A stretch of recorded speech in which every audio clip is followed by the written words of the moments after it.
Nandito kami ngayon sa Mandaluyong City para pipick up kami ng gown. Dadali namin sa may Pasay City.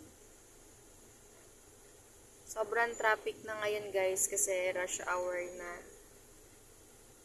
Magpa 5 o'clock na kaya marami ng sasakyan, uwian na ng mga tao. Kaya sobrang traffic na ngayon.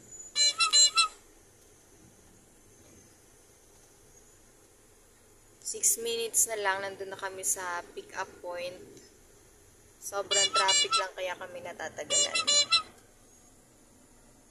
Yung pa lang, Kalentong Fire Station. Mandaluyong City Police Station. Sobrang traffic ngayon dito guys.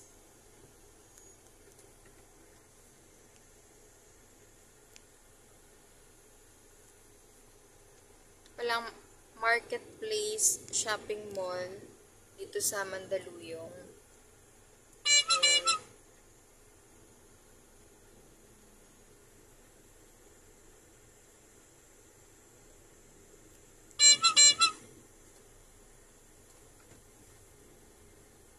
Ayan. So guys, 5 minutes na lang, nandun na kami.